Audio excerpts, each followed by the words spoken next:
Jean-François Fallacher, bonjour. Bonjour. Vous êtes le directeur général de Telsat. Merci beaucoup d'être avec nous dans la Défense. À mes côtés pour vous interviewer, Michel Cabirol, rédacteur en chef Défense, aérospatiale, transport, à la tribune. Merci Michel d'être avec nous. Bonjour Jean-Baptiste. Jean-François Fallacher, vous avez été au cœur de l'actualité ces derniers jours, puisque l'État, principal actionnaire de Telsat, à hauteur de 29,6%, a usé de son droit de veto, décision assez rarissime, pour bloquer la cession d'antennes aux Suédois EQT. Est-ce que vous pourriez nous expliquer ce qui s'est passé? Et parenthèse, mais pourquoi Eutelsat avait choisi de céder comme ça des bouts de segment sol, ce qui peut paraître un actif stratégique pour l'entreprise? Alors, tout d'abord, ce projet, il a été initié au début de l'année 2024, quelques mois après l'acquisition de OneWeb, période dans laquelle la société clairement recherchait du cash. Voilà. Et donc, avait bouclé ce deal avec ce fonds de private equity qui s'appelle Equity, pour en fait vendre le secteur sol, c'est-à-dire nos antennes au sol, et les louer ensuite. Voilà. Et l'État a décidé... Alors, ce type de transaction, bien entendu, elle est soumise à l'approbation d'un certain nombre d'États.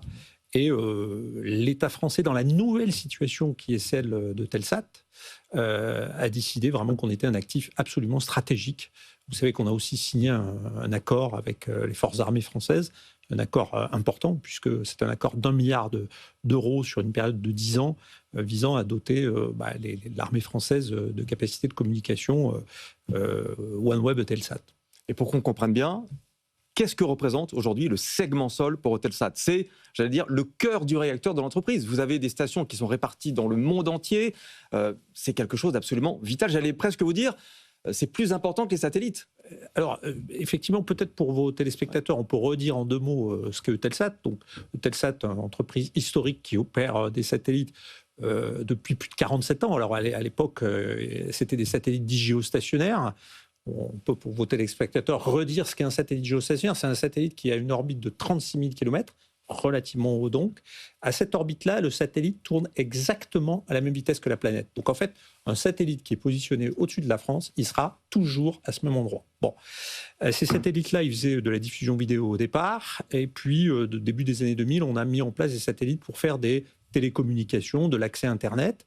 Le seul sujet qu'on a, c'est des satellites qui sont très puissants, qui ont une couverture qui est très stable, mais quand vous faites une requête, par exemple Google, l'information part de votre antenne client, elle va à 36 000 km sur le satellite, elle redescend sur les serveurs Google, Google donne une réponse qui remonte en satellite, qui redescend 4 fois 36 000 km. Grosse latence. 4 fois 36 000 km à la vitesse de la lumière, c'est entre 0,6 et 0,7 secondes. Donc c'est ce qu'on appelle la latence, entre le moment où vous pressez le bouton et puis le moment où vous avez le retour, cette latence, d'où l'arrivée de nouvelles constellations dites basse orbite.